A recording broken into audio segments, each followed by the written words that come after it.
Reissue of forfeited shares. ഇപ്പോൾ കമ്പനിയുടെ shares forfeit ചെയ്തിട്ടുണ്ടെങ്കിൽ ആ ഷെയർസ് എന്ത് ചെയ്യാം, വേറെ ആളുകൾക്ക് ഇഷ്യൂ ചെയ്തു കൊടുക്കാം.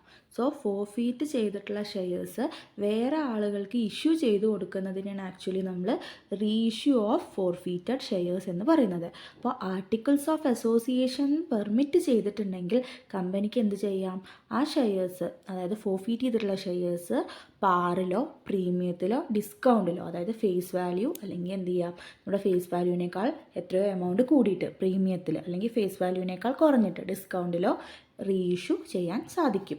അപ്പോൾ നമുക്ക് അതിൻ്റെ അക്കൗണ്ടിങ് ട്രീറ്റ്മെൻറ്റ് എന്തൊക്കെയാണെന്ന് നോക്കാം. 3 തരത്തിലാണ് ഇതിൻ്റെ അക്കൗണ്ടിങ് ട്രീറ്റ്മെൻറ്റ് വരുന്നത്. First one, journal entry on reissue of shares at par.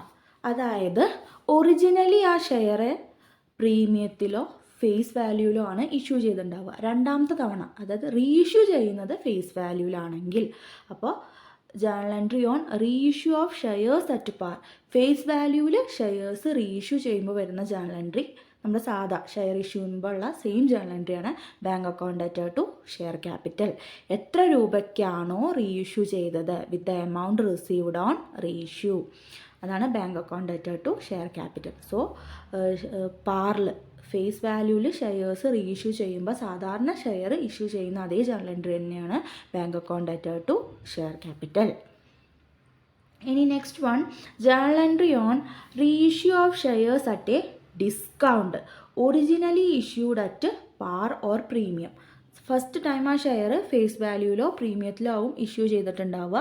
Reissue ചെയ്യുന്നത്, രണ്ടാമത് ഇഷ്യൂ ചെയ്യുന്നത് എന്തിലാണ്, ഡിസ്കൗണ്ടിലാണ്. അപ്പോൾ 10 രൂപയുടെ ഷെയർ ആണെങ്കിൽ അത് 9 രൂപ, അതായത് ഫേസ് വാല്യൂവിനേക്കാൾ കുറഞ്ഞ രൂപയ്ക്കാണ് അത് ഇഷ്യൂ ചെയ്യുന്നതെങ്കിൽ വരുന്ന ജേണൽ എൻട്രിയാണ് bank account debtor share forfeited account debtor to share capital account.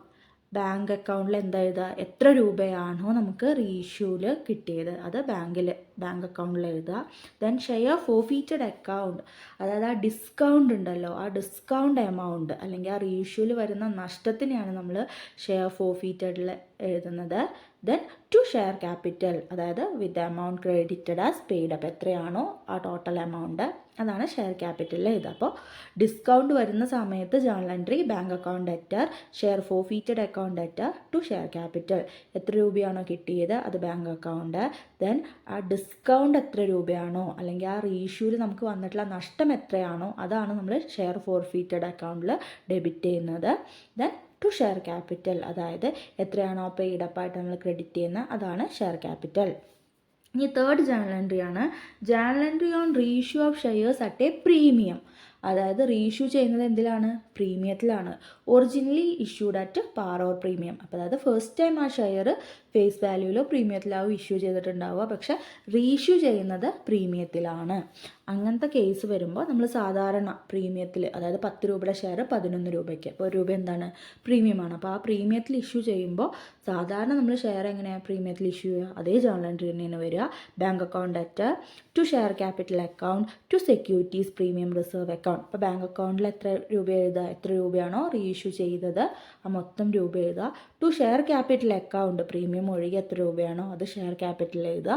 To securities premium reserve account, അപ്പോൾ പ്രീമിയം എത്ര രൂപയാണ് ആ പ്രീമിയം രൂപ നമ്മൾ സെക്യൂരിറ്റീസ് പ്രീമിയം റിസർവിൽ എഴുതും. അപ്പോൾ ഞാൻ പറഞ്ഞിട്ടുണ്ട് പ്രീമിയം വരുന്ന സമയത്ത് എപ്പോഴും എന്താ ചെയ്യുക, സെക്യൂരിറ്റീസ് പ്രീമിയം റിസർവിനെ നമ്മൾ ക്രെഡിറ്റ് ചെയ്യുകയാണ് ചെയ്യുക. സോ ഷെയർസ് പ്രീമിയത്തിൽ ഇഷ്യൂ ചെയ്യുമ്പോൾ bank account debtor to share capital account to securities premium reserve account, അപ്പോൾ പ്രീമിയത്തിനെ നമ്മൾ ക്രെഡിറ്റ് ചെയ്യുന്നു.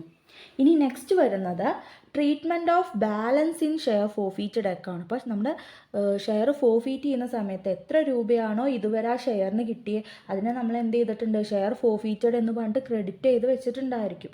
അപ്പോൾ ആ എമൗണ്ടിനെ നമ്മൾ എങ്ങനെയാണ് ട്രീറ്റ് ചെയ്യുക എന്നുള്ളതാണ്. ഷെയർ ഫോർഫീറ്റഡ് അക്കൗണ്ടിൽ റീഇഷ്യൂ കഴിഞ്ഞിട്ടും എന്തെങ്കിലും ബാലൻസ് ഉണ്ടെങ്കിൽ ആ balance in share forfeited account is transfer to capital reserve. നമ്മൾ ക്യാപിറ്റൽ റിസർവിലേക്കാണ് അത് ട്രാൻസ്ഫർ ചെയ്യുക. അപ്പോൾ വരുന്ന ജേണൽ എൻട്രിയാണ് share forfeited account debtor to capital reserve. അപ്പോൾ എന്തെങ്കിലും രൂപ നമ്മുടെ ഷെയർ ഫോർഫീറ്റഡ് അക്കൗണ്ടിൽ ബാലൻസ് ഉണ്ടെങ്കിൽ ഇത്രയും കാലം എത്ര രൂപയാണോ ഷെയറിന് കിട്ടിയത് അത് നമ്മൾ ഷെയർ ഫോർഫീറ്റഡിൽ ക്രെഡിറ്റ് ചെയ്ത് വെച്ചിട്ടുണ്ടായിരിക്കും. അപ്പോൾ അതിൽ വരുന്ന ആ ബാലൻസ് നമ്മൾ ക്യാപിറ്റൽ റിസർവിലേക്കാണ് ട്രാൻസ്ഫർ ചെയ്യുന്നത്.